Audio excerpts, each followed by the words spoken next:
ജിത്തു ജോസഫിന്റെ ഏറ്റവും പുതിയ ചിത്രമായ മിറാഷ്. അതെ, മിറാഷ് എന്ന് പറയുമ്പോൾ അതിൻ്റെ ആ ഒരു പേരിൽ തന്നെ ഒളിഞ്ഞിരിക്കുന്നുണ്ട് എന്താണ് സിനിമ ഉദ്ദേശിക്കുന്നത്, അല്ലെങ്കിൽ അതിൻ്റെ ഒരു ജോണർ എന്തായിരിക്കും. മൊത്തത്തിലൊരു ട്വിസ്റ്റ് ആൻഡ് ടേൺസ് നിറഞ്ഞിട്ടുള്ളൊരു സിനിമയാണ് നമ്മുടെ മിറാഷ്. ആസിഫ് അലി, അപർണ ബാലമുരളി, ഹക്കീം ഷാജഹാൻ, അതേപോലെ ഹന്ന കോശി, ഇവരെല്ലാവരും അണിനിരക്കുന്ന ഒരു ചിത്രം കൂടിയാണ്. ഈ ചിത്രം ആദ്യ അവസാനം മുതൽ കണ്ടിരിക്കണം. ഇടയ്ക്ക് നിങ്ങൾ ഉറങ്ങിപ്പോവുകയോ അല്ലെങ്കിൽ നിങ്ങൾ തിയേറ്ററിൽ നിന്ന് ഫോൺ വന്നിട്ട് പോവുകയൊക്കെ ചെയ്ത് കഴിഞ്ഞാൽ സിനിമ അതിൻ്റെ കണക്ഷൻ മിസ്സാവും എന്ന് മാത്രമല്ല ഓരോ സീനിലും ഓരോ ട്വിസ്റ്റുകൾ ഒളിഞ്ഞിരിക്കുന്ന ഒരു ചിത്രം ആണ് നമ്മുടെ ഈ പറയുന്ന മിറാഷ്.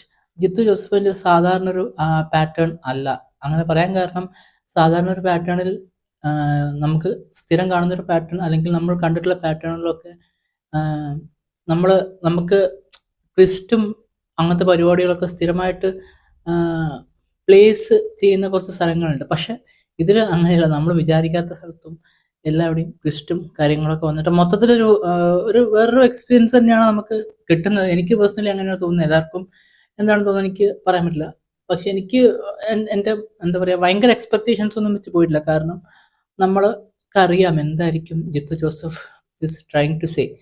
അപ്പോൾ ആ ഒരു യൂഷ്വൽ പാറ്റേണിൽ നിന്നും തീർച്ചയായിട്ടും വ്യത്യസ്തമായ ഒരു സാധനം തന്നെയാണ്. പെർഫോമൻസുകളാണെങ്കിലും എല്ലാം നന്നായിട്ട് തന്നെ വന്നിട്ടുണ്ട്. മേക്കിംഗ് നന്നായിട്ട് ചെയ്തിട്ടുണ്ട്.